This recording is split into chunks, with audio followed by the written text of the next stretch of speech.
Welcome back, everyone, to Down with Boring. We're back. We are so back. We are back. As the world would tell us. Yeah, that's how it works, right? This is back to its standard fortnightly edition. Don't worry, you got through summer, you got through the heat waves. You got through summer. Got through Flying Ant Day, got through all that horrible social interaction, and now you can just sit at home and listen to us. Yeah, we're like, when you go, oh man, I don't know if summer is over, our voices are the sound of summer being over. Like, that's it. It's Call me gone. Jack Frost, because I am heralding the end of the summer months. That's right. Jack Frost kind of clocks back into work in September, famously. Yes. Then he's ready to rumble by the time November is there. I actually go by the Siberian calendar.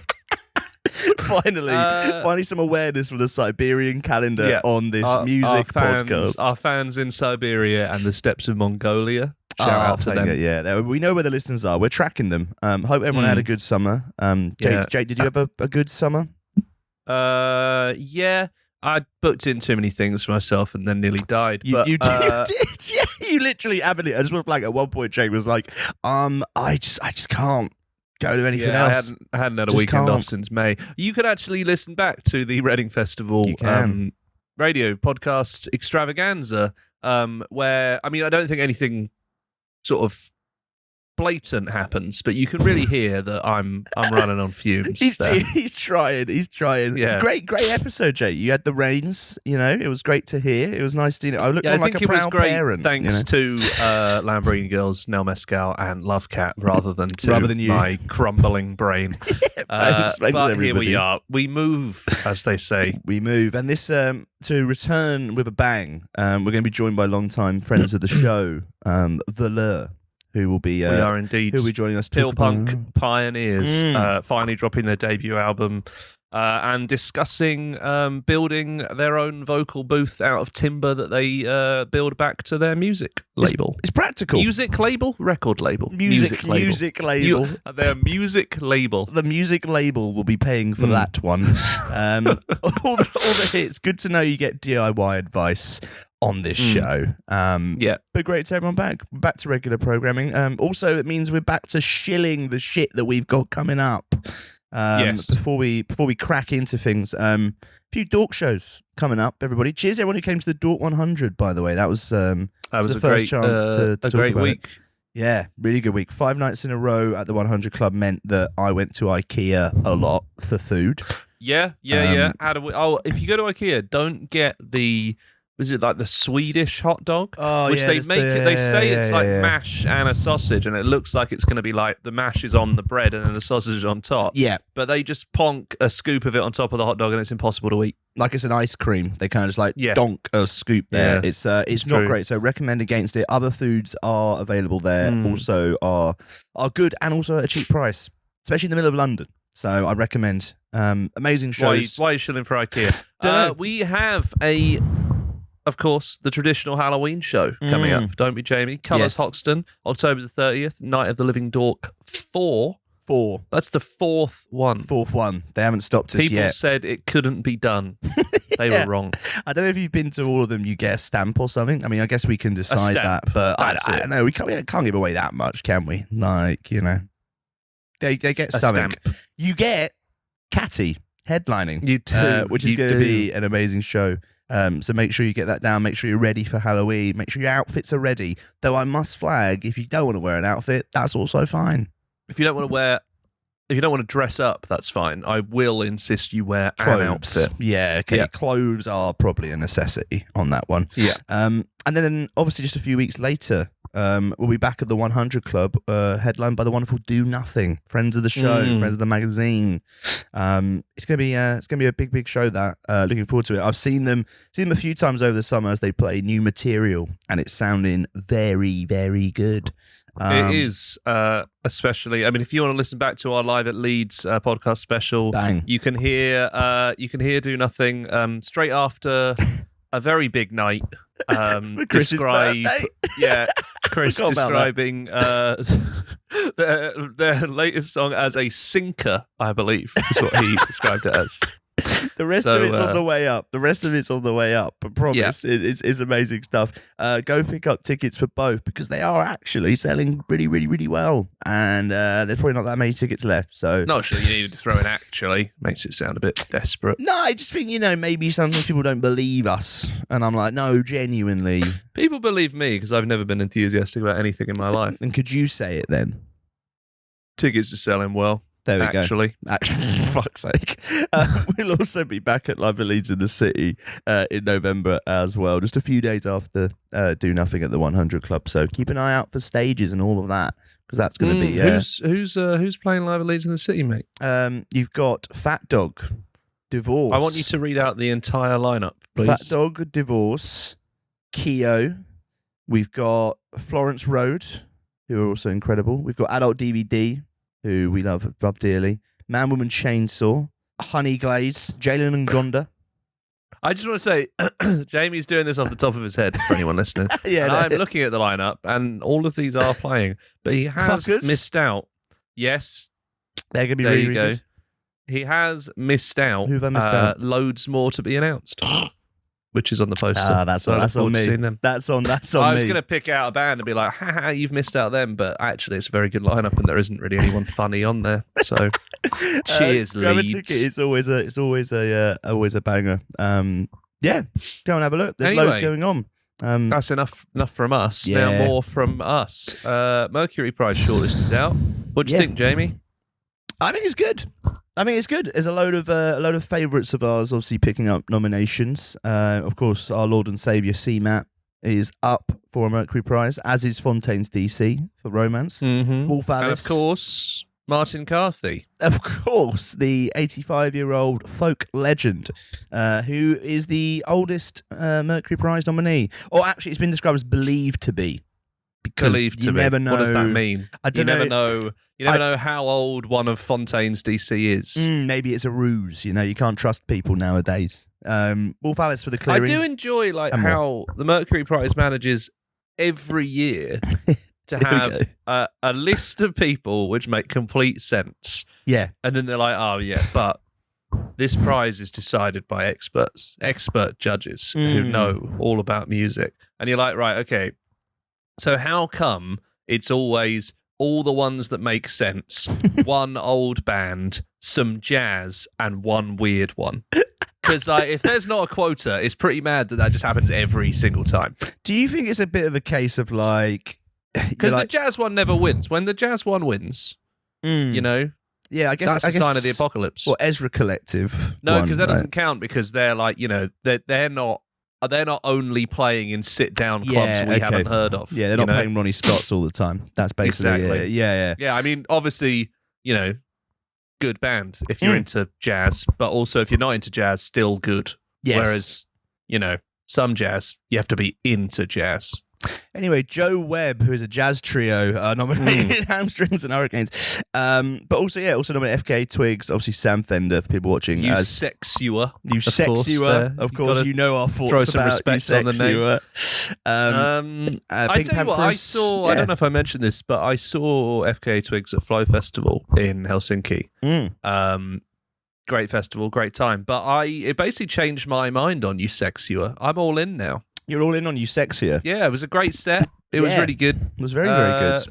So yeah, sorry, FKA Twigs. I was not familiar with your game. It needed that live setting for you to really appreciate You Sexier. You had to be in it. Think I hadn't experienced You Sexier myself until I saw it live. You needed to be within touching distance of You Sexier for it to make sense. Yeah, everyone around you needs to also be feeling you sexual. Fuck's sake. Anyway, yes. So for that reason, I hope CMAT wins. I'd be happy if Fontaine's won. Wolf Alice, great album, but they have already won a Mercury. So share if I'm being round. brutal, Yeah. Parsaloo as well would be good. I mean, it's a very good list this year. It's a very good list. I think there's always people you could be like, oh, no, this person should have been in, or oh, this person should have been in. But I think actually, ultimately, you can't have any. I don't think you can get any complaints this year. It feels like that kind of. I mean, it would be funny, I think, if I was in a critically acclaimed band who had released a critically acclaimed album and I wasn't nominated for the Mercuries. You're like, oh, well, only a certain. Oh, An 80-something-year-old folk musician called Martin Carthy's been nominated. Great, cool, wow. Snuck in. Sorry, there. guys. Yeah, didn't quite make it work. I mean, even like when they're chatting to Martin Carthy for like the nominees, he's just like, "Oh, fuck's going on, mate?" They're like, "How do you feel?" He's like, "Oh, old." I think that was just a genuine thing he said when someone said, you know. He said, "I've got to be where at what time? What's this about?" The what award? Good on him. Good on him. I think that everyone on the red, like when it's like comes to the actual awards itself, which is in Newcastle this year, which is the first time outside London. Do you think they can let Sam Fender win? Because I think everyone would then just be like, well, no, because if he won, I think that people would just be like, it's a fix because it's in Newcastle. Right, yeah. Yeah. So it could go either way. It could make it more likely to win. It's exactly. Like, yeah. I don't know. Yeah, it would be, I mean, it'd be at the Mercury Prize sponsored by Newcastle City Council. If Sam Fender wins, like, it's probably the closest we're going to get to, like, you know, winning the Olympic Games again, isn't it, really? Like, it's the same level of, like, sure. Newcastle will just be, you know, they'll have to rebuild from the rubble. Famously quiet place, Newcastle. Yeah, famously calm night out, Newcastle. Needs a reason. Can you imagine what the local Facebook groups are saying about like bin collections when Newcastle City Council are sponsoring the Mercury Prize? Can you imagine the amount of fucking people on Facebook being like, bin collections are every fortnight, but they can afford to sponsor woke music. I've got potholes outside my ass, but fucking Fontaine's DC are coming. Be livid. You'd be livid. But congratulations to all the nominees, I guess. I suppose. Great scene. Who wins? You'll find out in October. 16th of October is when it all gets revealed. That's a month tomorrow when this comes out, I think. That's exciting, isn't it? Exciting. Get ready. We're going to play a track from one of the artists nominated, and we thought, obviously, we will want to play CMAT, because as we were away as a show, we've not been able to talk about the CMAT album, which came out, which obviously... What an album, eh? What an album. Crash, bang, wallop, what an album. Rightfully deserved CMAT's global takeover. So we're going to listen to When a Good Man Cries by CMAT. Love never changed.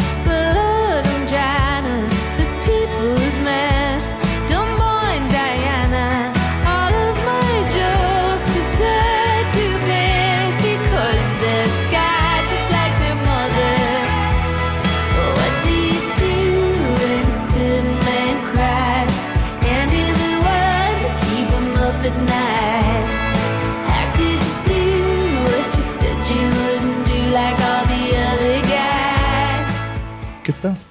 That's written about Martin Carthy breaking down when he doesn't win. He is a good man. He is a good man, and he will cry, I guess, as well. You know, it'd be great if he wins. I would love it. Yeah. So incredible. Flicking the V's. You know, any like Mercury judges who are listening, please let Martin Carthy win. I hope that he wins and he does kind of like the Oasis at the Brits speech, where when they go up. I want him to do Alex Turner. That old folk and roll, folk music, eh? It never dies. Invoice me for the microphone. Invoice me for the mouth organ. Invoice me for the rhino, please. Oh, please. Well, good luck to Martin. That's all I'm saying. Good luck to him, eh? In other news, Olivia Rodrigo is releasing a live album, and it's taken from a very small event that she did this summer, which was headlining Glastonbury. Which is good, because I didn't go to that set, so this has really worked out well for me. What did you go to instead? Did you go to the Prodigy? No, I went to the Maccabees. Oh, of course you did. There we go. Come on, look at me, Jamie. Where do you think I went? So all I need now is for the Prodigy to do an album from it, and I'm all set. You're not going to use, the known BBC iPlayer recording. No. I have to wait for the album. I need it on Spotify and other good streaming platforms. Obviously, a huge headline set for Olivia Rodrigo, which I think everyone rightfully agreed smashed it. It was absolutely a massive show, and also featured Robert Smith from The Cure coming out to do a couple of tunes, which I don't think anyone expected. No, because it was nuts. I mean, what? How could you expect that? I just want to might as well, you know what I mean? Robert Smith, The Cure might as well have gone on stage and brought out WizKid.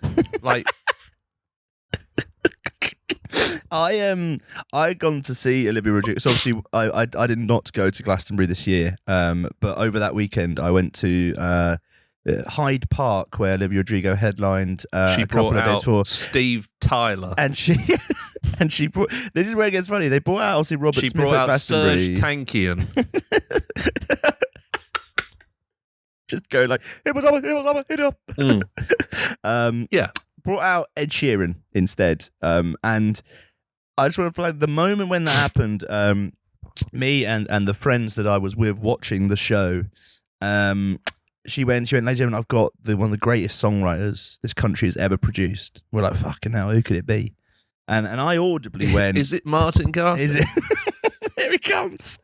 And I audibly went, oh, I really hope it's not Ed Sheeran. And immediately Ed Sheeran comes out. And I think I realised at that point that loads of people like really love Ed Sheeran still. Yeah, it's quite jarring. I have nothing against Ed Sheeran. He's got a lot of good tunes. One thing I have against Ed Sheeran is that he seems to think that he is Bob Dylan when actually he's like a Radio 2, like Coldplay Arena. Like Right. He seems to believe he is like a deep and like complicated songwriter. And I'm like, you're just writing big pop tunes. That's fine. Which is great. Fine, yeah. Like even recently he said like he's got an album planned for after he dies. Yeah, and it's called it's called Eject. And you know when you're like mate, that's like, funny. I'll give him that. Not, you know what I mean? That's not good. Like that's not like wow, man. Oh, wow, it's called Eject. Basically, he says things that like a 15-year-old smoking weed for the first time would say. You know what that is, isn't it? It's a deep. It's just like it is a bit like your mate who like doesn't really do anything, just kind of comes in and goes, you know, hey guys, you won't believe what I've done today. Everyone's like, yeah, all right, mate, just fucking chill out in the corner, please. Chill out in the corner. Anyway, wish him the best. Yeah, no, good on him. He has a new album out this week. Does she just invite people with sort of like crazy hair out? I mean, you know, like Robert Smith obviously has a more stylized, but Ed Sheeran does have a kind of similarly large hair going on. She also brought out David Byrne at a festival in America. And he's got puffy hair. he's got hair. Yeah, maybe that's the like criteria. She also like on this tour, I believe, covered Fontaine's DC in Ireland, which I think everyone was like, "Sorry, what?" But smashed it. She's had an amazing year. The tour was incredible. When I went and saw the show at Hyde Park, it was really, really good. And this Glastonbury headline set, I think, shut up a load of people who maybe would have doubted that Olivia could do it. And by those people, I mean the old people. Men. The old men. Yeah, the old men who really just wanted more Neil Young. And I just want to flag, nobody wanted more Neil Young. No one. Neil Young didn't want more Neil Young. He still kept going. I quite like Neil Young, and I didn't want more Neil Young. I didn't need that. The live album, which you won't believe it, is called Live from Glastonbury, brackets, a BBC recording. So great stuff. Do we get that back, the taxpayer thing, or we all good? Is that how it works? I don't know. The money... Something to look into. Anyway, this is we'll look into it. This is Friday I'm in Love by Robert Smith and Olivia Rodrigo. Tuesday, Wednesday, stay in bed, or Thursday, watch the walls instead. It's Friday, I'm in love. Saturday, wait. Sunday always comes too late. Friday never hesitates. Dress up to the eyes, it's a wonderful surprise. To your shoes and your spirits rise. Good stuff. Wonderful times. Shout out Glastonbury, shout out Olivia Rodrigo, shout out Robert Smith. Shout out Glastonbury. Shout out. They need it. They need it. God knows they do. Do you know what else we need? Apparently. It's this news. So are you aware of Taika Waititi? Yes, of course. film... Rita Ora's husband. Of course, done nothing else. Not that I'm aware of. Done nothing else. Obviously, director, producer, actor extraordinaire. I really like one thing about Taika Waititi. He did one of those like YouTube interview things. I don't know what the format was. And he said, I think it was autocomplete interview. And it was like, does Taika Waititi have an Oscar? And he said, yes, I do have an Oscar for best soundtrack, which is great because that's basically just them turning around and going like, sick playlist, man. I have an award. He's like, people getting them for like best actor over there. He's just there like, I just picked some songs. Picked some songs for a film, and they went, fuck me, that's great, mate. He's have an good Oscar. on a playlist. Yeah. That is true. Hand in That's the true. Orcs, mate. Yeah. He's got an Academy Award for Orcs. Orcs use. We could only dream of collecting such an award. Anyway, he's doing a Firefest musical. Yeah, he's the hold that Fire Festival seems to have over the world baffles me no end. Yeah, why are we letting this still happen? Every few months something comes out and says, oh yeah, like there's a new Fire Festival, like there's a Firefest musical or a Firefest documentary. It's like it just like went quite badly. Yeah, it was an event that run was by people. I mean, when was that? It was years ago. Yeah, I want to say it was 2017. This has happened. So we're approaching 8 years? Well, we are on 8 years since this was meant to happen. Also, it's amazing the hold it has for just basically an event put on by people who didn't know what they were doing, and then loads of rich people who paid a load of money to go along got fucked over. Yeah, but Joe Rule was there. Well, yeah, he was, and then he wasn't. This is it. Yes. So the news is that after all the documentaries, after all the various things that have happened, after basically Fire Festival becoming a modern, just the word you use for a shit show. Well, yeah, like Woodstock '99, basically. Yeah, but yeah. But with less trench foot. Taika Waititi and fellow filmmaker Brian Buckley are co-developing the stage adaptation of Fire Festival called Fire Festival the Musical, which I'm going to be honest with you. You want to sit down with them and just sort of say, what for? Is there anything else, I'm not a big theatre guy, but if I was I presume this will be like Broadway or off-Broadway, whatever. If I was there and someone said, do you want to go and see? Do you want to go and see this rendition of a classic play? Or do you want to go and see the Bob Marley musical? Or do you want to go and see the Fire Festival musical? Should I kind of think or do you want to see the Book of Mormon? I think that's the kind of classic genres. Fire Festival is number 4 on that list for me. Why is it down the list? It's just like, what's the point?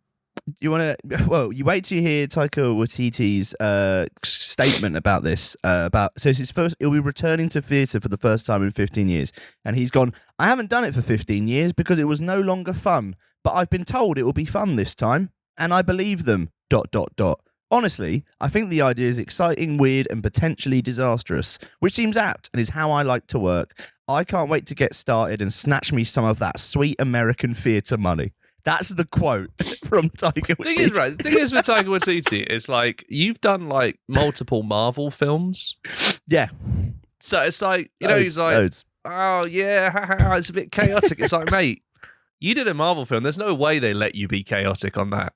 No, that was ruthless. Yeah. They would monitor what you're eating every day. Yeah, Never mind literally. anything else. Anyway, bless him. This will be bless him. Bless him. Hey, go for it. Why not? Obviously, Fire Festival tried to return this year, and it didn't go well because. And then the man sold the name on eBay or something. Yeah. Sold a name on eBay. They're going to maybe launch a hotel experience later this year. All of the brand and all of its IPs have been sold to a bidder on eBay for just under $250,000. Why would you want that? So you start a new brand, you don't have any name recognition. No. You have an existing brand and the name recognition is positive. Yeah. Why would you buy something that's worse than nothing? Yeah, we're going to start a hotel experience based on that festival everyone knows was criminally negligent. Maybe this is the musical is their way of making that money back. Maybe that's it. That's it. They use the IP rights and they'll be like, oh yeah, we're fucking made a load of money from this. I just think it's funny that we continue to talk about like this Billy McFarlane guy, and I'm there like this man has not only ripped people off once, he's done it like multiple times. Like why are we still prison for it, and gone to prison for it, and actually still owes a load of money to a lot of people. And has ruined Poor Ja Rule, am I right? And has ruined people's lives on the island where Fire Festival's meant to happen, where people basically were bankrupt and were forced to like basically have to like sell off like their stuff in order to survive. So yeah, better make a musical about it, eh? But hey, bom bom bom bom. That's one of the songs. Anyway, we're gonna play "Living It Up" by Ja Rule now. After Jamie's rare attack of conscience. And then we'll be here with Peel Punk Pioneers VLURE to chat about their upcoming new album and various other bits of nonsense. What a run, by the way, that we're going from Ja Rule living it up into VLURE. We are so back. This is Ja Rule living it up. On the wheel, foot on the clutch, rule baby, not giving it up. To everybody that be living it up, we say what I do. And all my ladies that be giving it up, what you do. To everybody that be living it up, we say what do I do. And all my ladies that be giving it up, my love. Come on, we get right. Come on, we get live. Come on, we get right. Live your life. And we are here with Hamish and Connor from VLURE. Connor, you are logged in on your brother's Zoom, so for a second there, I had been calling you the wrong name the entire time that we have known each other. So that's good. How are you doing, guys? Yeah, I think we're good. Not much to report. But not much to report apart from that album that's coming out. Fuck for that. Fucking pushing it down in Glasgow tonight. I know how much you want. Excited to get the album out. We had another track released today, which was Between Dreams. So that was really cool. Another step towards the final product we've worked long and hard on, and it's time for it to be put out into the world. We'll see what people think of it. Yeah, I mean, it's been a long time coming, hasn't it? It must feel. Does it feel pretty surreal being on the cusp of actually having that album out? I mean, we first spoke when you did our Great Escape stage, and it's been a long road since then, hasn't it? Absolutely. Yeah, it feels like I feel like people were constantly asking for an album for so long, and we just continued to want to make singles, and we wanted to wait until the time was right for us. And at the kind of tail end of last year, we got to a position where we're like, you know what, it's time to tell the story of the band as it is now and as we live and breathe it, So it was time to write that snapshot in time. It was time to put out a full body of work and show the world what we can do, and not just in these small snippets. Tell a full story, tell what we've got to say, and we've got a lot of things to say, I love that. It's like, it turned out we had a lot of things to say. Turns out when we got to it, we were like, do you know what? We've got a few things. It's hundreds of stories, and we were like, let's fuck writing a book, let's write an album. You know what I mean? I must say though as well, like everything in that journey must almost like lead to this moment in a lot of ways, in terms of like maybe you as a band potentially like 2 years ago probably couldn't have written this album, or couldn't have, it was a very kind of like different band. Like, can you see that kind of, I guess progress, but also just like change as well as you've kind of like grown up kind of like within the band as well? Yeah, definitely. I think this is a record that we always wanted to make. I think when we first started this, a lot of the things that made it on this were the original intention. We just kind of learned the vocabulary to get it there, sonically and in terms of like songwriting as well. So it's probably, we've always had this in the back of our head that this was what we were aiming towards. I mean, I think the minute one of our first or second, third practices, I can't remember, we wrote on a whiteboard VLURE album 1 and then just started writing tunes under it. So the intent was there from the beginning. Exactly. Yeah. Best get cracking. Best get going. Time. Yeah. It must also be great to. I mean, you've booked Fabric in London, which is going to be very good fun. But like, you've always obviously been a band that for want of like a scene and stuff early on, were booked in with those post-punk bands and stuff like that. But you've always been like, there's always been like that euphoric dance stuff, and you've always been a lot more linked to that. It must be nice with the album to finally be able to be like, look, this is what we're doing. We're going to play Fabric. We're going to see if we can break the speakers there, and then maybe you'll stop comparing us to the Six Music bands, and we can all move on. Yeah, there's like that was. Again, people always say that. It's funny. I think at the start we just ended up in with a thing that was happening. But I mean, even the first live video that they put out was a tune called Desire, and the first 30 seconds of it are like weird industrial electronic drums, and then Carlo starts playing live drums over it. So that was always. I remember sitting and we were like, we're going to do a live session. I was like, let's just start it with like 30 seconds of like really like horrific sounding electronics and just throw everyone off, and then dive into the kind of, which is a more of a post-punky track, I guess. But yeah, that was always intense. It was nice to finally have arrived at our fully fledged moment, I guess, and exactly the band that we want to be and the band that we've always wanted to be. Yeah, 100%. I guess as well, it comes from like, you know, obviously you mentioned kind of like, you know, when you first kind of like started, and obviously those kind of like, I guess, first gigs and stuff as well. And obviously you guys are, you know, as we will attest from the many times that both me and Jake have now seen you at this point, we will take some sort of like loyalty scheme if you have it. That'd be really great. You know, that kind of like live aspect is such at the core of kind of like what you guys kind of like do. Was it I don't want to say tricky, but like, was it just aware of how to translate that into kind of like a record, always something that did cross your mind? And it was like, how do we do this maybe in the best way like possible? Did that cross your kind of like minds when you were like making this as well? Yeah, definitely. I think a production standpoint as well, because there's a lot of like electronic sounds on here. I mean, like the record predominantly is made up of like synth work and sampler work, and I work on like Logic, I will work on Ableton and build the sessions that way. So then we had a big conversation about how we wanted to make sure we get what we do live across at the same time and kind of marry those two things. So we recorded the drums, bass, guitar, they were all tracked completely live on each song, which was, yeah, that was very much intentional. And me, Niall and Carlo sat up our mate Paul's studio in Glasgow for 2 weeks, and just basically we were until like 1 a.m. every night and just kept like shouting at each other to go again, and we would just keep going until we got the right takes. And yeah, just maintain the focus on the energy as well, not so much about getting the perfect take, but getting the most like velour take, and seeing if we could really create a vibe in the room. And then it was much the same when it came to Hamish's vocals. We've always kind of thought about recording your vocals in that same way, haven't we, Ham?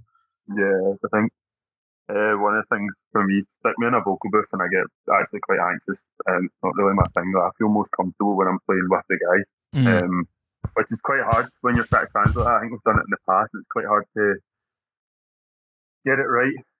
But for this one, we're just focused on, for me, when it was my turn to do the vocals, we focused on how to make me feel the most comfortable I could. And part of that actually was, what we did is we built in the room, my front room, my living room that I'm in now, I built a vocal booth in here. we called it the cave. And so we had to invoice the label for timber, and I built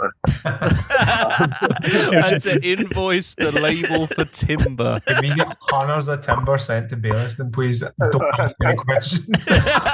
It's all part of the process. Look, you asked us how we're going to make the album, right? And I'm just telling you, this is how it's going to be. Nah, you know. Like Mike Skinner recording in a wardrobe, but you've built your own wardrobe. I built this 7-foot fucking tall vocal booth in my living room. My wife was not very happy. And then for about 10 days, we were just in here shouting for until 2 o'clock. Luckily, my neighbours went away on holiday, so I didn't get any. Bother, but, can you imagine the explanation that you have to give as well? Like they're like, so we're recording the debut album. We found that this is the best setup to get the sound right. I have to build myself an upright coffin as part I like of the the idea process. of one of the neighbours walking in and just seeing just a giant like box, just like.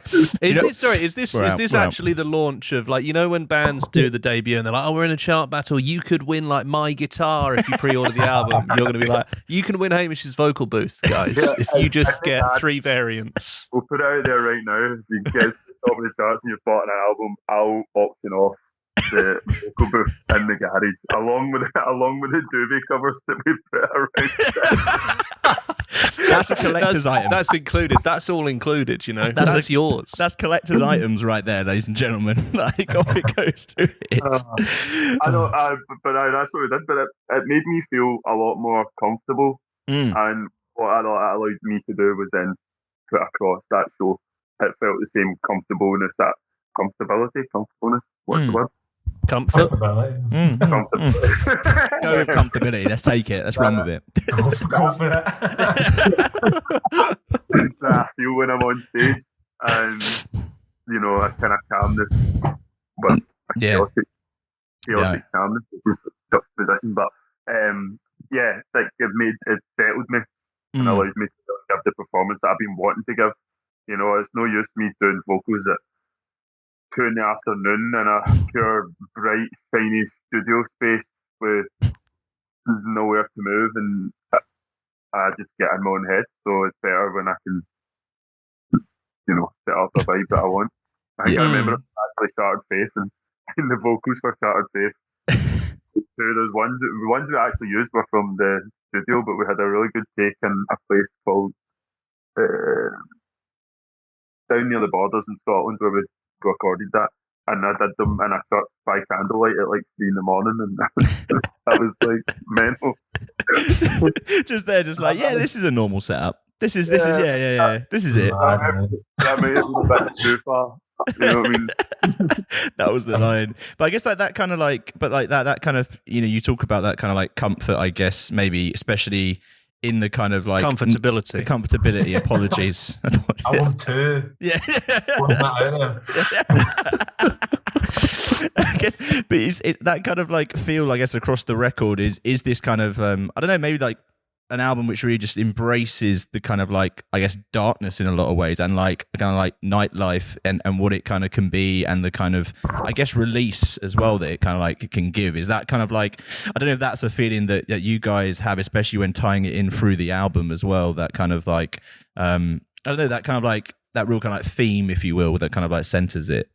Yeah, it's something we talked at length about, and I mean, the only story that we really have to tell is the one that we know, and that's like where we've grown up in Glasgow and meeting each other and, you know, partying and being around our group of pals here and all the scenes that kind of orbit around it. It's it's a beautiful thing, and we don't really do things in half measures up here. People party hard, and then sometimes that's not great. There's amazing memories in that, but there's ups and downs, and I think Cam really eloquently speaks about that on the record. And we just wanted to give a really honest portrayal about what our young lives have looked like growing up in Glasgow, and kind of put something down that I don't think has really been a story that's probably not been told, that is probably very relatable to like everyone else our age in this city. I think Connor said previously once, and it really resonated with me about the album. I see the album as like, when I listen to it, it sounds like a winter's night out. It sounds like coming out the club at morning in the pissing rain with your pals and walking somewhere. And Connor described it once as like, if you could imagine your adolescence and the peaks and troughs of adolescence, and learning about yourself, learning about the people around you, learning about the good and bad within every single situation that you find yourself. If you could imagine that in one night out, where the album starts to end. And when Connor described it like that to me, I was like, I see that. And I think that's a really nice way to look at it. Totally. I guess also, I mean, as a debut album, it kind of is like the band's adolescence, and like you say, working out and going through those songs beforehand and the EPs and stuff like that, and working out like who you are, what you want to say, and how you want to say it. Like it feels to me like a lot of times like a debut album can feel very much like here are the songs we have and here is an album, but obviously this is much more like a statement of who VLURE are now, and that, you know, the tour that you've booked and all of that is very much like an escalation of where you've been, you know, to use the album title in a, I would say, very clever way. But I think that's it, and I think that comes back to like us taking our time and getting to write the album and taking our time to go, you know what, there's pressure everywhere to do these things, and we've gone, no, we'll do this in our time when we're ready, when we want to do this, and I think that stands true with what we've produced. That's nice. Nature of like who we are as a band as well. The few years we've had just touring has been like absolutely invaluable, as well as just like, you know, piecing together like single releases or like EP releases that were all done very fast turnaround, and we were, like you said, you're just kind of testing the waters with those things and just having fun with it and learning out the language that you want to use. But yeah, I think that's primarily it's an escalation, like at least. Bang, there it is. Get it on the billboard. We're done here. And films, they say the film title. Yeah. It's like, that's the point. Like, there it is. Amazing. Well, it's an amazing album. Like, really, really incredible like record. We've been lucky to hear it. But let's play one track from this album that we've been talking about. This is Between Dreams by VLURE. Das ist all that is and all will ever be. I pray that we pop us and it's right here between dreams. Das ist all that is and all will ever be. I know now lost hope for us and it's somewhere between dreams. Between dreams. Between dreams. Between dreams. What a tune. One thing I did want to ask before we do the all-important game, touring with Primal Scream, that's pretty mad. How was that? Just leave it as that. Like, just in general, yeah, that's pretty mad, isn't it? It was unreal, man. So class. Just being Glaswegian and being able to do that, I think it's like, you know, we were speaking about it, and Screamadelica is the reason a lot of us first wanted to be in a band. I picked up an instrument. I used to cut about school with that in my headphones. So to get from there to, I don't know, every time we were soundchecking every night, I looked down, you could see the guitar pedals and it has the Screamadelica logo, and I was like, what the fuck is going on? Like, because I mean, it does feel extra special because there is the, you know, it's not just a big band, like you say, like it is the big band in a lot of ways for like where you guys have come from, isn't it? Yeah. 100%, man. It was a really amazing experience, and they were so lovely. Bobby's such a legend, and he was so sound, and kind of gave us like advice and almost pep talks every night, and just sat with us for hours in some cities and just talked. And like, it was really cool. I mean, we obviously like adore them, and you know, Exterminator, as far as I'm concerned, is one of the best records ever made. So I was like trying not to fanboy too hard, but just like, I'm fine. Yeah, all good. Yeah, you guys good? Yeah, okay, I'm all right, mate. Yeah, don't worry, sweet. It's absolutely fine. Never really listened to him actually, but yeah, it seemed nice. Yeah. Oh, you mean Robert? No, never heard him. And then also just then to have him on the record as well. Like, just, you know, cool. Here's our debut album. Oh, by the way, there's Bobby Gillespie, by the way. Just, that was mad, man. Like, it kind of weirdly serendipitously happened that, like, the guy, James, who super talented mix engineer who mixed our record, who was mates with Manny, who co-produced it with us, he introduced us to James, and then we were speaking with James, and James had just worked on a soundtrack with Bobby. And then, so I think someone floated the idea that Imagine Bobby Gillespie was an album, and he was like, I'll ask him if you want. And then I think from what I heard of the story, I mean, he might correct me, but I think he sent him a thing being like, would you do this? And then Bobby just replied, yeah, okay. That's it. All it takes. Yeah. And then we just got, yeah, man, it was cool. Like, we just sent him the poem, and he just sent it back, which is so sound of him. It was class. Yeah. Pure nice. I love that. Love that as a response. I remember the day the Bobby Gillespie voice note landed in the group chat. Sorry, oh man. Why you think that happened? Like, all right, then.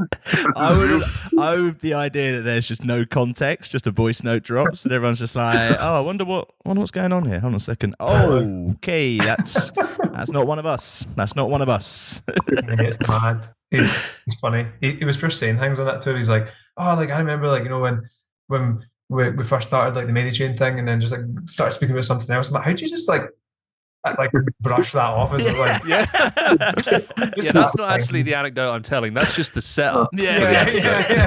He's got anecdotes to lead into the anecdotes. You're like, this is a stupid situation. Yeah, crazy stuff, man. But I know it was amazing to have that.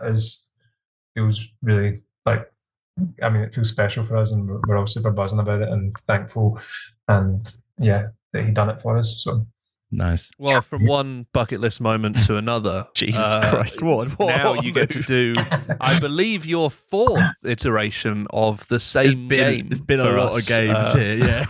At least the fourth, I want to say. I think this is the first time we're doing it sober. Well, we can pause this. Have a couple of drinks. We'll come and record this later. Yeah. I think we recorded the truck one at about midday, so that's good going as well. Long weekend. That's a big weekend. Yeah, that's a big weekend. Yeah, it's a big weekend.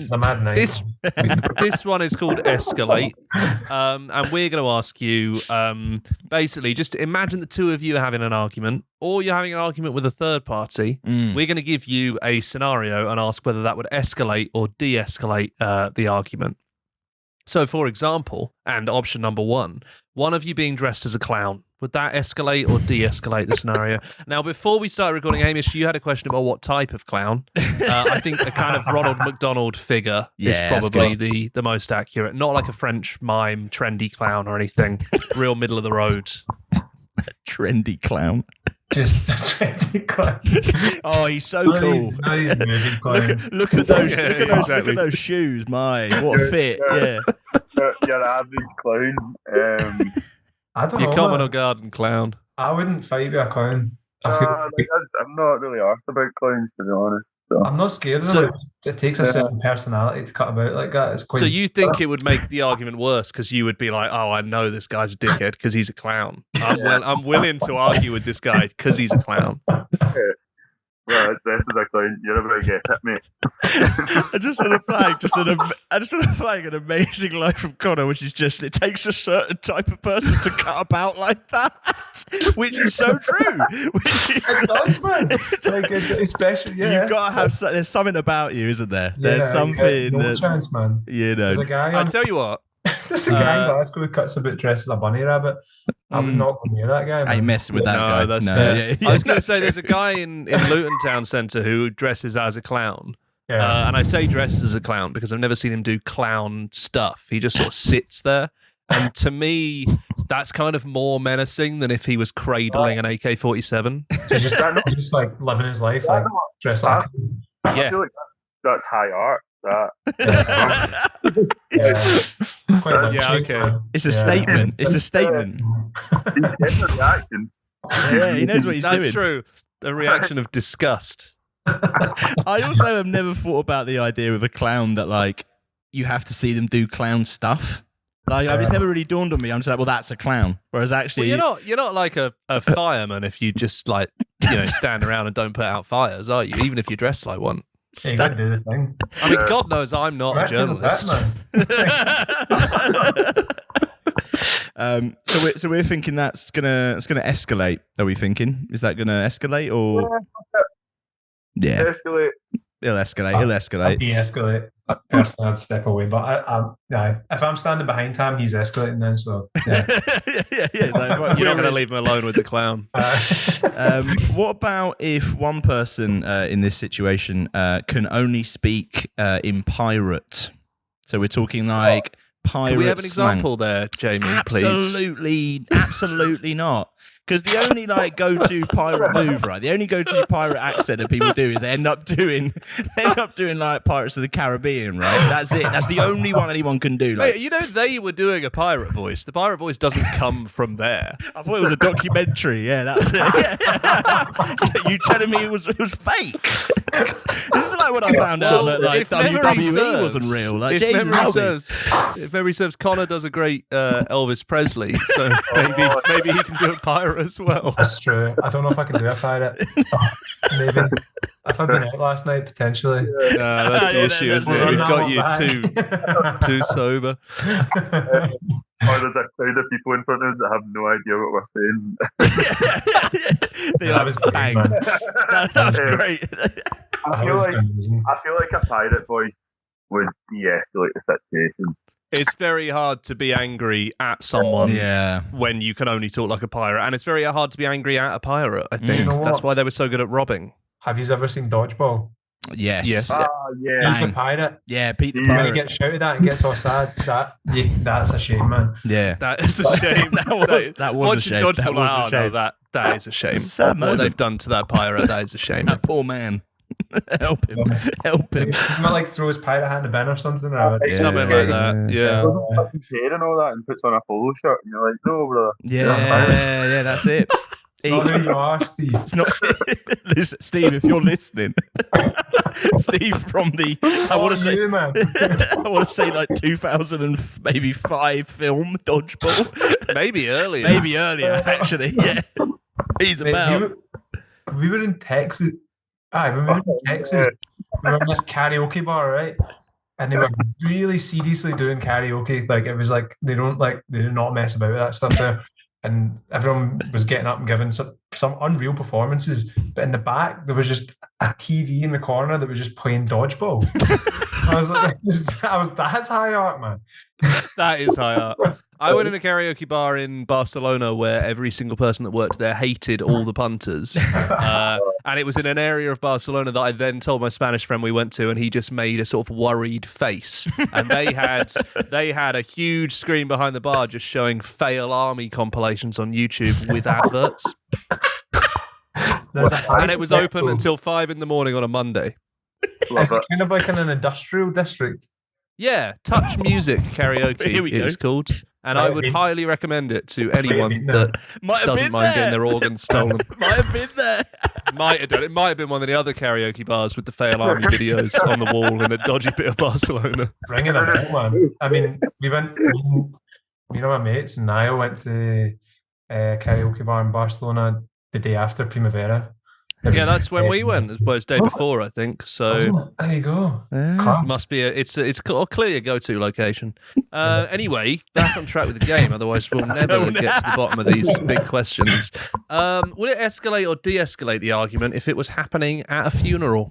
Oh. I would say a funeral of like you're kind of on the periphery of being invited. It's not like your mum or someone. It's someone who like you worked with, and you're like, it's sad. It's a sad one, but not like a major one. Is that what you're saying? Yeah, okay. Let's not get into that. I feel like the disrespect of someone starting an argument at a funeral would make me escalate, but being at a funeral, I would have to de-escalate because I wouldn't be seen as rude at the funeral. So after the funeral, would then escalate. Because I think arguments are always more vicious when they have to be done in like angry whispering. Oh, that's good. Like when you're near a couple on a train who are clearly arguing, but they don't want other people to hear that, and there's like the hushed tone. I think kind of adds to it. Rather, it escalates in my mind. But yeah, I agree that the scenario you'd kind of be like, okay, I probably shouldn't be giving out here. I shouldn't be giving out. Perfect time. One of the ground rules. It goes quiet at the funeral. All you hear is you just go, look, I shouldn't be giving out here. I know that. That's on me. That's on me. Sorry, guys. Apologies. My condolences again. Fuck. So immediately escalate, then immediately de-escalate, and then escalate again on next. Yeah. It's a journey. It's a journey. Starting to sound like some like Brendan Rodgers tactics, man. Yeah. It's a long way around, isn't it? It is, yeah. We'll get them then. Yeah. Another one for you. halfway through, a bird shits on one of you. Oh, I'm pissing myself laughing at Yeah, that. it's a straight de-escalate, I feel. Yes, I find that hilarious. You need to stand down. You couldn't, I couldn't take myself serious. See if we're having an argument and a bird shot at me.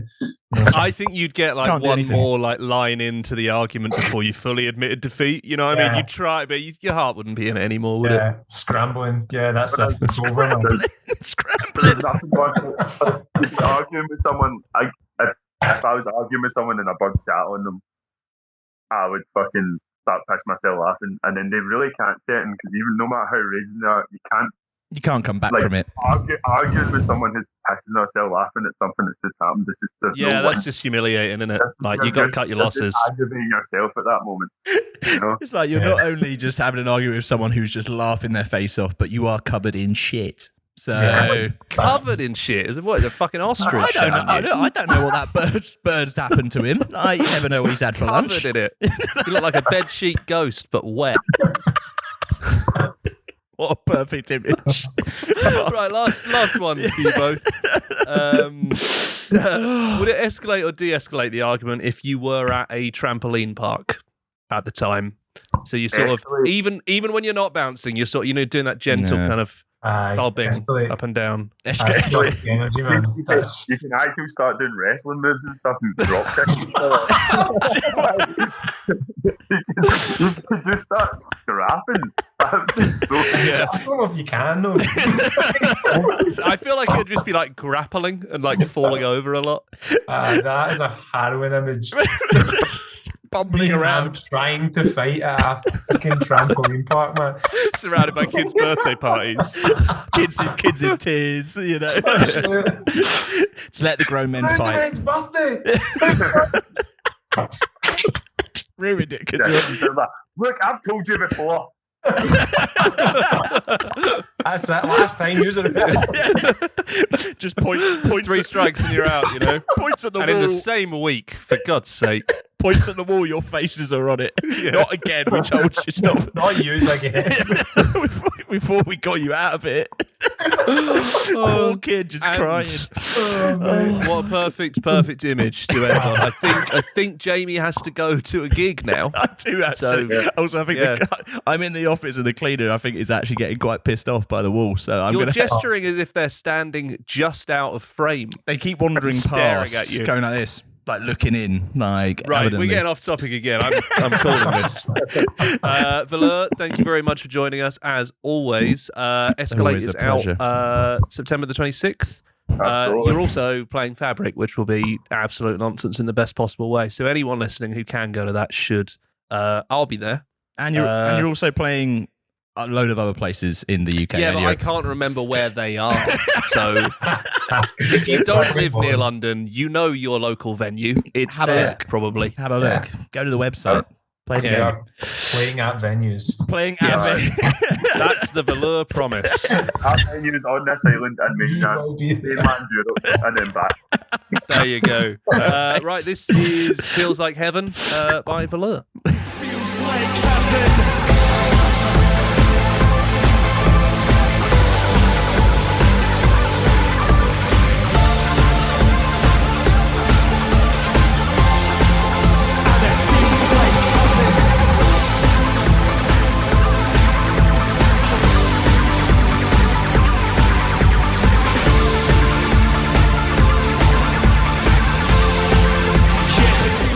There they go.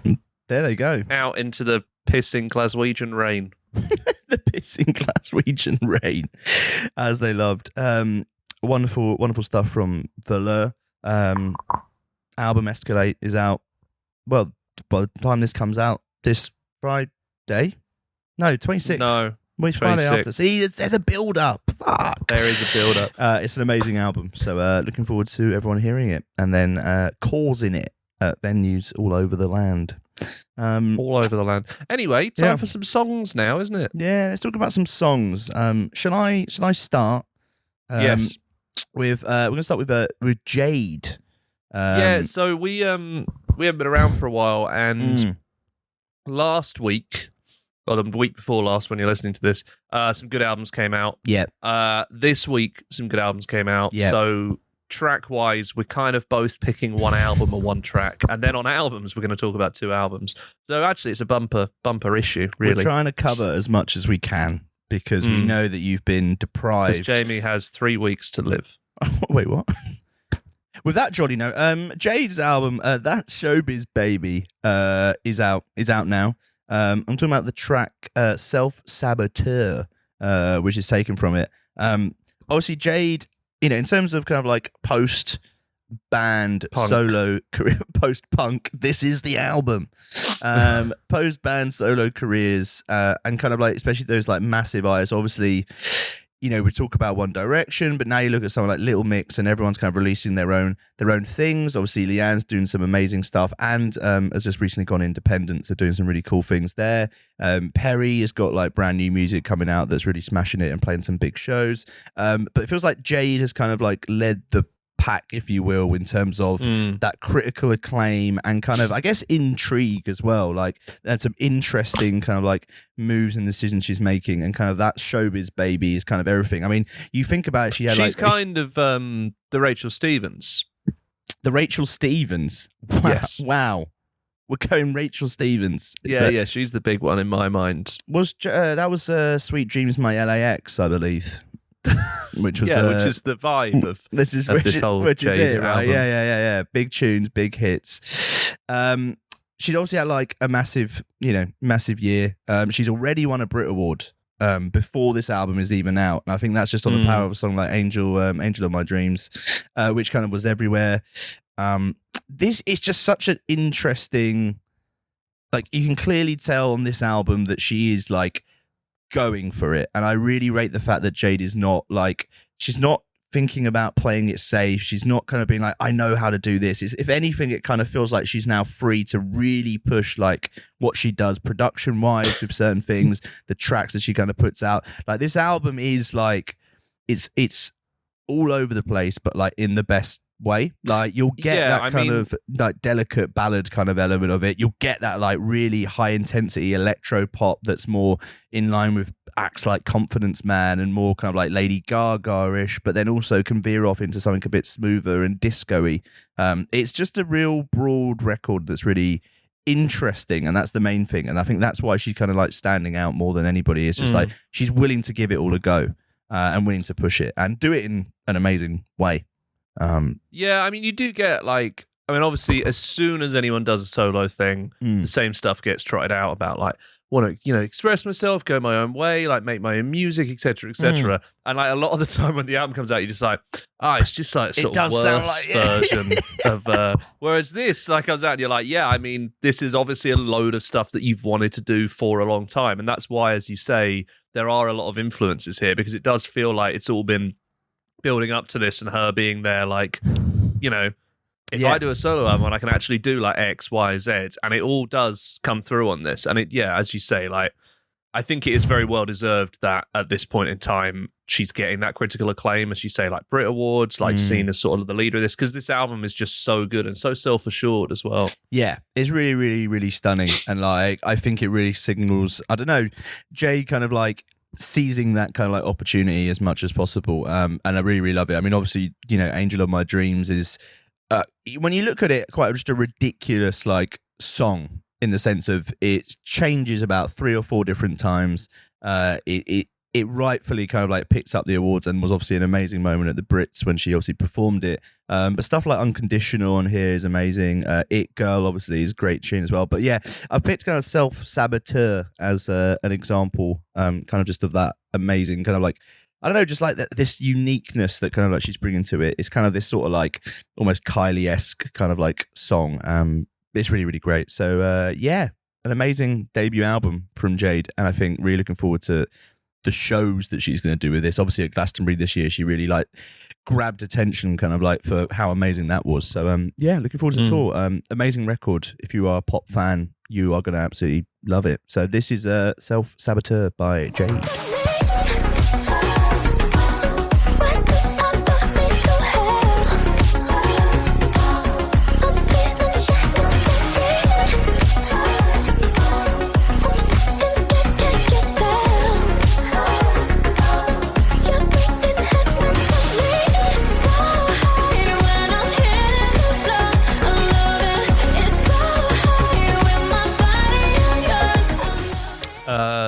from one solo career to another. I don't know if anyone's heard the news, but Talking Heads have split up. No.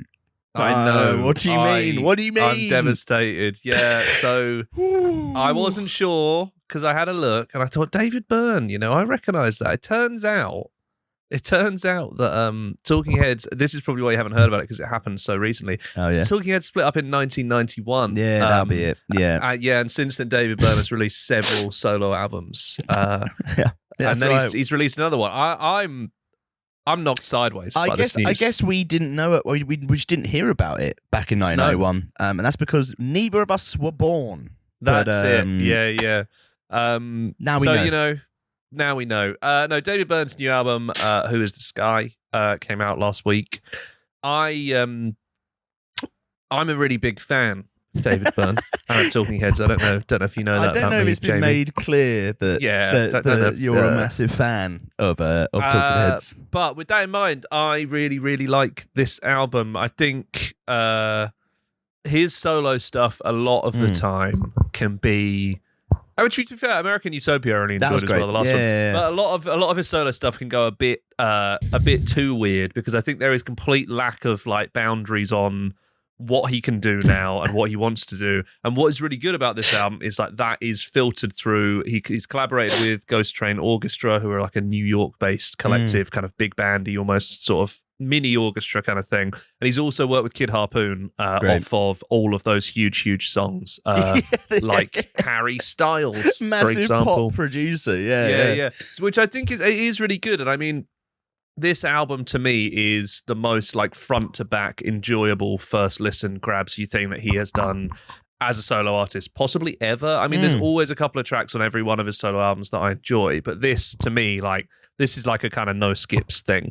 And also like it's still got, which is what I'm going to talk about now, some great sort of topic choices on it that 90% of people would not make, like the love song he has written to his flat.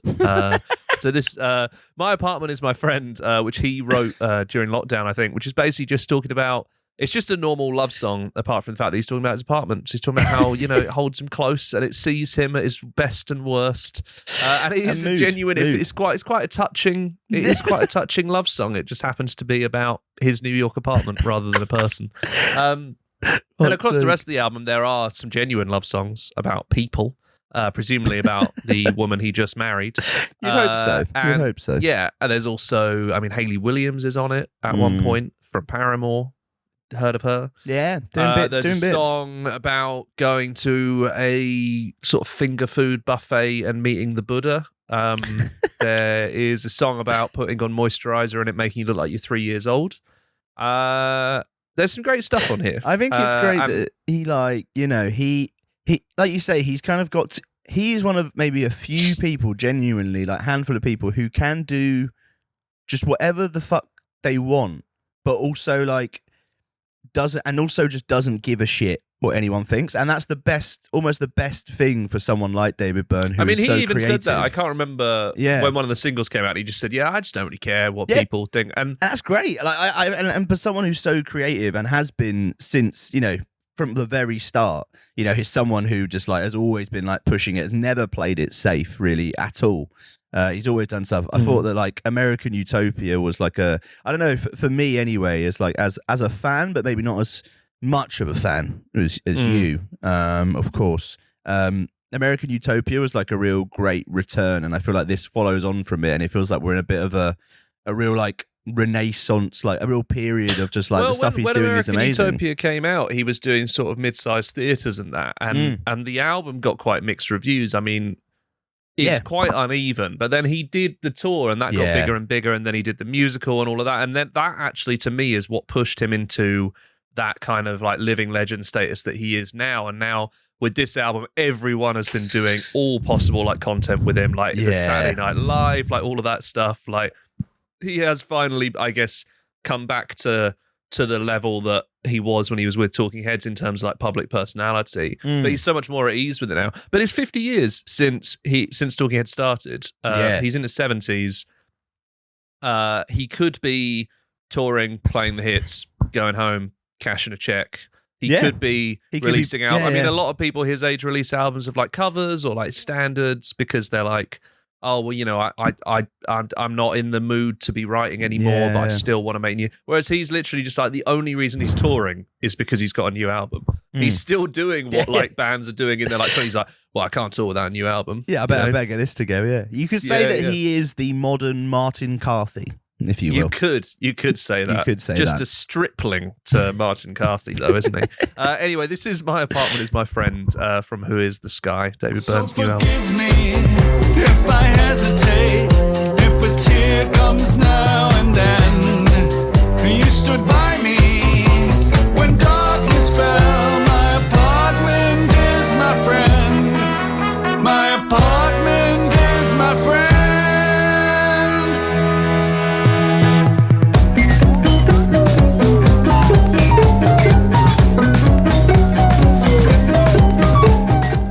Good stuff from one sound to another. That's true. This is I'm going to play the new one from Gurriers, which is called Erasure. In terms of like, if we're looking, obviously that's the first show back from the summer. I think there's not many bands who for me have really kind of like grabbed my attention as much over the summer than Gurriers. Obviously put out their debut album, of course. Released earlier this year, last year. And something at some point last year, Come and See was the album, and just kind of built up this following as like an incredible live band. And I think through the summer that kind of momentum and that kind of like interest has built. And this is kind of the next step for them. The best way to describe on a purely practical level, it is the next step for them. That is correct. To describe their sound, it kind of feels like your head is getting shoved in like a washing machine and you're just spinning in the best way possible. It's very reminding me, obviously. I mean, that sounds horrible. But it's great fun. It's trust me. Take it from Jamie. I've been in some washing machines in my time. It kind of obviously sounds very reminiscent of, you know, stuff like Giller Band and that kind of more like heavier post-rock sort of stuff, but with that sort of like punk thorough kind of thing. And it kind of, this is the next kind of like step for them. They've really nailed that kind of chaotic sound mixed in with like real tender and kind of like emotion, really. I think this one's a bit angry, isn't it? It's quite angry. A bit angry. It's quite angry. But it's absolutely brilliant. It's a real like statement of kind of like where they want to go. They're very clear about their ambition as well. You know, they're not, you know, as they have actually said, they're like, we're not here to fuck around. We're going for it. They're one of the most exciting, I think, bands within that sort of alternative sphere, if you will, at the moment. If you're looking for kind of like that next band to break through and people to kind of like get behind, I think these guys are absolutely there. And this is kind of like that next single on from the debut album. I think really just goes, okay, they are proper following through on what they've been talking about here. And that's incredible, really. I mean, if you go back to that first album, tracks like Approachable is just like an absolute barner of a live favourite. So definitely go and catch them this year whilst they're out on tour. I think it's one of the, if you like any of their recorded output, like definitely go and see them live because it is a whole other level. Yeah, I think. Exactly. And if this is kind of like the next step for them and obviously what comes with a new album or whatever it might be, they're going to take over. Probably a new album. It's probably that's how it kind of works, isn't it, really? Yeah. This is Erasure by Gurriers.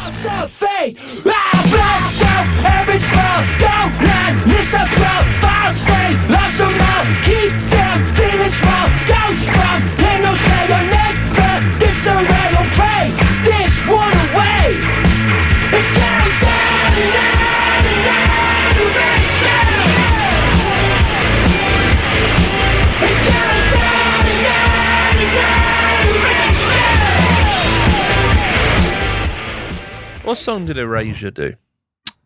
Gives a little respect. That was, can't believe how easy it was to make you sing that song. Thank you. Not pirate though. Not pirate. Not doing that. Not falling for that trick. No. Go on. Do that song as a pirate. Come on. Do that song as a pirate. Yeah. What was that? Me. Wow. I just sound like a character of The Simpsons, if anything. You do. It's true. It's true. It's moving true. swiftly on. Yes, please. From, again, very different sound. Vegas Water Taxi got a new single out, Jerry. Vegas Water Taxi is Ben Hambro from of Lazarus Kane fame's newer project. He also does stuff with The Itch, so he's around. But we booked Vegas Water Taxi for a little sort of solo-y acoustic thing on one of our Dork 100 shows. Went down very well. But yeah, I mean, full band-wise, it is really good as well. I mean, to put it this way, it's kind of country, kind of indie, but this new song, Jerry, has... well, it comes from an EP that's coming out, which contains his bandmates who are on bass, guitar, drums, backing vocals, and also contributions from someone doing pedal steel and someone doing violin. Thank God. So, Thank God. yeah. We needed, That's where we are. Bring back the pedal steel for 2026, guys. Come on now. But it's really fun. I mean, it's like that kind of country indie stuff. I mean, it is in that same world as like Katie J. Pearson, Divorce. Like, I mean, Seamout obviously has a load of those country influences on there, and it is really having a moment in people realizing you can get a pedal steel and use it without it being a Garth Brooks song. You know, it's a thing you can put in songs that won't necessarily dominate, but does lend like quite a nice sort of flavor to it. And also, Ben's lyrics are just really, really good. Chateau Photo that came out before was kind of about like a breakup, and this one is about, like when you break up and you sort of start imagining someone's next boyfriend or girlfriend. Right, yeah. And, he's just saying like he in his world, that person was Jerry, who worked at St. John, pretended to casually quote books he'd only half read, owned a ring light, and generally looked like he had his life figured out. So but there's really also lyrics in this about like wearing football scarves and stuff like that. And it is very, he's very good at skewering a very particular sort of East London kind of person. If you're living like Manchester, that's like your northern quarter. But it is that kind of the young professional that's kind of into culture. I know exactly the person. Likes a small plates restaurant, that kind of thing.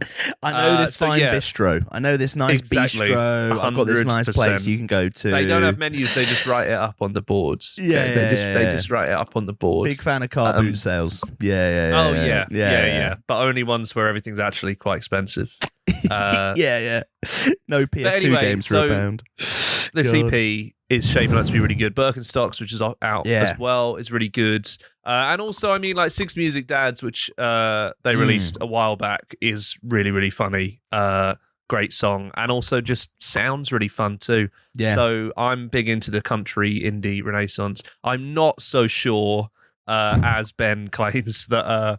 he says, I was really inspired by Sabrina Carpenter's approach to lyrics for this song, which is, shoot for the moon, you'll land among the stars. Kind of. I was really inspired by someone who can sell out stadiums across the world. Who has written the biggest songs of right now. Yeah. Same vibe. So this is the espresso of the country indie scene. Finally. This is Jerry by Vegas Water Taxi. Ooh, now here he comes, bleached blonde hair and a chef at St. John. But will Daddy approve? It doesn't matter anyway. Sweet Jerry gonna kiss my baby's arms. Sweet Jerry gonna kiss my baby's arms. Sweet Jerry gonna kiss my baby's arms. Sweet Jerry gonna kiss my baby's Wonderful stuff. Lots of good stuff out, Jake. Lots of good music. Lots of music in this world. Thank God we're back to guide everyone through that with a hand-selected. Jamie just, while he said that, he just sort of stroked the top of his laptop then, from what I can see. For behind-the-scenes thing, I'm actually just putting a charger into my laptop, which contains all the information for the show in.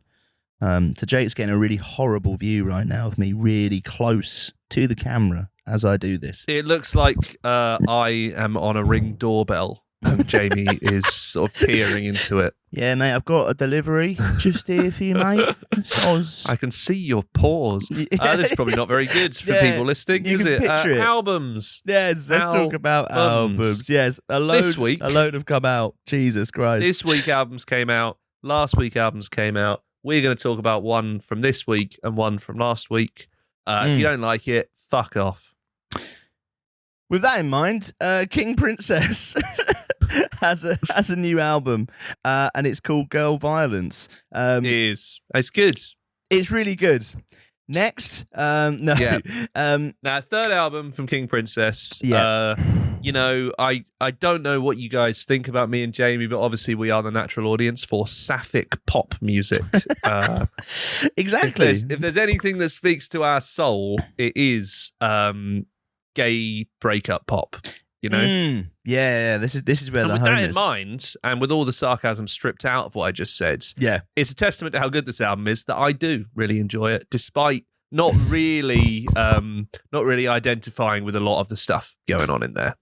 I think it's one of those things like King Princess where it's like, I think like just she's not appreciated as much as like I think people should. Like I think is like I think within that world definitely is, but yeah, more broadly, I don't think the props are there that should be. And I mean, this album, listening to it again, you are just like, why is this not absolutely massive? Yeah, it's kind of it feels like with Girl Violence, it's almost like the culmination of everything that's kind of come before. Obviously, like 1950. Was a massive song, right? And when it came out, and obviously when it comes you might just be going through the entirety of modern history then. Yeah. I mean, obviously 1950, big year. Big 1980 year. Also quite big. But Cheap Queen, obviously King Princess's debut album was incredible, and then following that, obviously with Hold On Baby. But this kind of feels like almost like it's distilled it into one clear voice, and the result is just a real amazing album. I think like Cry Cry Cry in particular obviously is a massive tune, and absolutely love what King Princess is doing there. But I think there's just kind of like this sense of like letting go, and also just unafraid to go for it. Like there are tunes on this album where that she like pushes out like the sound more and more, obviously the title track as well, which kind of just like builds into this kind of like big release, if you will.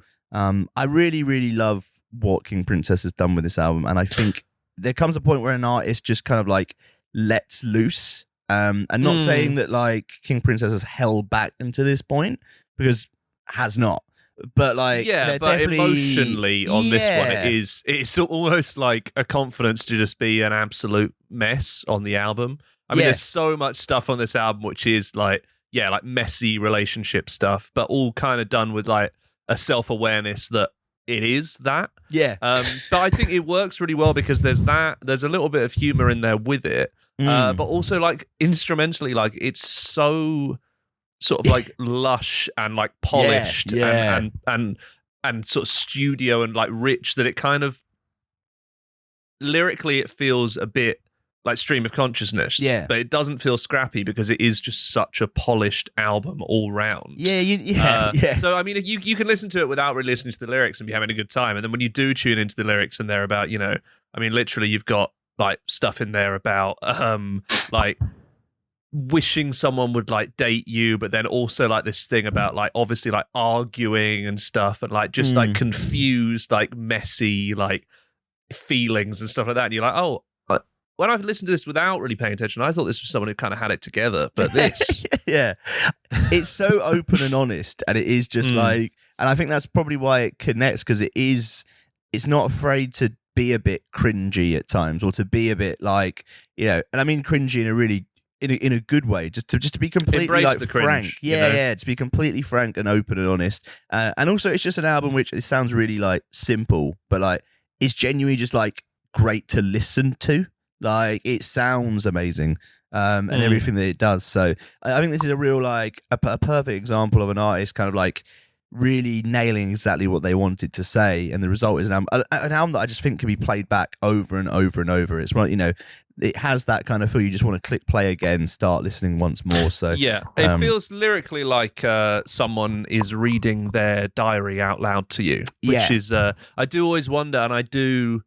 when you interview bands or musicians and they've got like quite a confessional thing, and something that comes up quite a lot is them being like, yeah, I wrote it alone, and then you record it with your band, and then you get to the point when it's out and you're like, oh, I have to play this in front of thousands of people. I have to talk about this a lot. Yeah. You're like, oh, great. But anyway, one of the standouts off the album for me is Jamie, which is this kind of like crush anthem, which is sort of, it kind of expresses how I feel about you, Jamie. Oh, is it?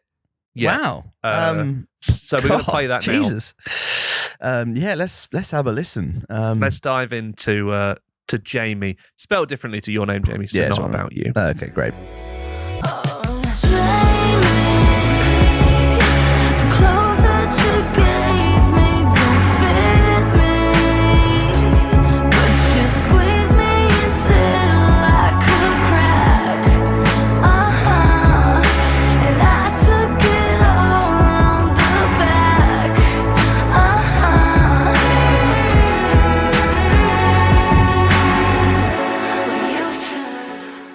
That is a tune. That is a tune. It Finally, if only the spelling could have fit with me. Well, they didn't want to make it too obvious. Yeah, that's fair. That's fair. Blur the lines, I guess. What a Blurred tune? Lines by Robin Thicke. I know you won't. No, we're not doing that. Wow. Let's move to Beyond. Second album. This one came out before. Yeah. I was going to say week before last. Cutthroat by Shame. Yeah. Obviously, massive fans here at the magazine and at the radio show. Yeah. Had a very long conversation with Charlie from Shame about The Godfather, I believe. It's when he one came of on the here famed episodes, I think, of Down With Boring is us with Il Padrino. Il Padrino, the story of Il Padrino. So you can obviously go and listen back to that to get a real insight into also talking to Charlie about Clifford the Big Red Dog, and he said, I don't know who that is. What does he look like? What does he look like? So, we had a great time. But yes, big fan of the album, big fan of the band. Yes. Big fan of the fact that 4 albums in, they haven't really repeated themselves at all yet. Yeah. Lead single off of this one, Cutthroat, was huge. Video for it was huge. Had a wall of death. Charlie in his hot pants jiggling as apparently is necessary now. Which I can't really say anything else about the hot pants, to be honest. Yeah, but the you hot can. pants are I quite believe something, if you ordered the album, there was a raffle to win a pair of them. So they're clearly really leaning into it. But also, I want to say this album campaign they've done. They did a piss take of the A View from a Bridge thing. I saw that. Yeah. They did a cooking video, and my favourite, Charlie went down to sing Cutthroat over DJ AG in Brixton. So there was a live stream of DJ AG, people tune in like, oh, who's he going to get this week? Which is it going to be some undiscovered talent? Yeah. Is it going to be Skepta? And it is Charlie Steen in a red leather jacket screaming the lyrics to Cutthroat. So I looked to me, on that best album campaign of the year. I looked on that stream and someone just responded with being like, oh, different vibe. Different vibe. So true. Which was so true. This album's incredible. This album is amazing. Speaking to Charlie, he said they wanted... they were playing shows and they were like, oh, we've got to pull more songs from the early stuff because we need some faster songs for the set. And they were like, well, why don't we just fucking write some faster songs? That'd be it. And that's what this album is. But then also like Quiet Life, which was the second single, is a bit more sort of introspective, a bit more kind of vulnerable. Axis of Evil, which we're going to play in a bit, I really enjoy, which really leans into a lot more of an electronic vibe, a lot more synthy. There's a track on it called Lampião about a Brazilian bandit, a real historical Brazilian bandit who led a gang and fought the state. I mean, this is a band that are far enough in now that like they know what they want to do, and clearly they've got a label and they had a producer in John Congleton who was like, yeah, I mean, if you think that's going to be good, like we should do it. And I really enjoy the album for that reason. Yeah, I think with every release, we talked about Food for Worms when it came out and how much of a step like how much of a brilliant step that was. But I think we're genuinely at a point now where we can talk about Shame being one of the best, one of the best bands, like British bands, especially in terms of that, I guess post-punk alternative world, like of the past like 10 years. Like if you look back at every album and you look at the stuff that they've done and kind of like what they've like tried to do and experimented with, and it's like worked kind of like because they are such a talented kind of like band. And I think because they were so young. Yeah. 100%. They were so young when they started out that obviously one of the criticisms, as someone who really did like that quote unquote post-punk South London whatever scene, it got quite derivative because there was a limited amount you could do with it. And I think Shame were young enough that they were playing those sort of like short, fast, like shouty songs. And then they kind of grew up with an expectation to do more than that. And Food for Worms was a massive, massive step up. And then this is such an eclectic in its influences, in its instrumentation, in the sound of it, that you could play it to someone who didn't know about Shame and they would never be like, oh yeah, this kind of sounds like they're from the same sort of background as that like Idols kind of Fat White sort of scene. But like, I think to me, they always came more from the weirder sort of Fat White Family inspired side, and that has a lot more room for slower songs, for weirder songs, for like to have more fun with it rather than shouty sloganeering, which some bands do back themselves into a corner of doing. They're definitely one of my favorite bands from that world. And like you say, I don't think, if you were to have a proper conversation about it, I don't think it's that controversial to say that they are, definitely in the top 3 of bands that came out around that time in terms of their output and their discography. Yeah, you look back, you could see the intent of what they had when you think back to like Songs of Praise with like Angie, for example, as a tune on that. And you went, that's a debut album from a band, like you say, who were very young at the time. But I think they were literally like 19 or 20. Yeah, and like already had that kind of like ambition and were like looking to create that sort of sound. So like, it really holds up to the day, like that sort of, that's kind of like side of them. And to see them kind of continue to kind of really push it, not settle into a lane, always be looking forward. And this album is like genuinely like with each release, you're like, I know I'm going to get a really brilliant album out of them. And also something different to what's come before. Like you mentioned Quiet Life. Like when I first heard that song, I was there like, if you had told me Shane would write a song like this or have a song like this like years ago, I'd be like, nah, that ain't gonna happen. But like the result is just a really stunning record. A real standout. And I really think Shame just are consistently brilliant in terms of what they put out there. And I know you're talking about Axis of Evil as well as kind of a track that we're going to play in a sec.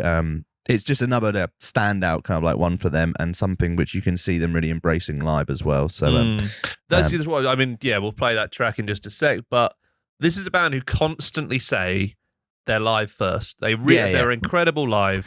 They're always like, we need to play live. Like that's what we love doing. Everyone always talks about them as a live band, which they are. Yeah. I would definitely say that their songs have more impact live than they do on record. But if you sit down right now and listen to their albums back to back to back to back, if they were absolutely terrible live, that's still a great discography. And those albums all sound great. 100%. So like, I think it almost sells them short to be like, oh, we're a live first band, because it makes it sound like the albums aren't all that. But they're all really, really good. Yeah. I don't think you miss anything. Anyway. I think you find something different in like them, like set there. You're like, they all hold up here. And it's really brilliant to see. And it's good to see, them continue to kind of like, push on in that sense. So a really amazing record. Yeah, Cutthroat, proper great. And this is Axis of Evil from Cutthroat. You'll get away with whatever you do, because nobody knows better than you. You'll get away with whatever you do, because nobody knows, nobody knows.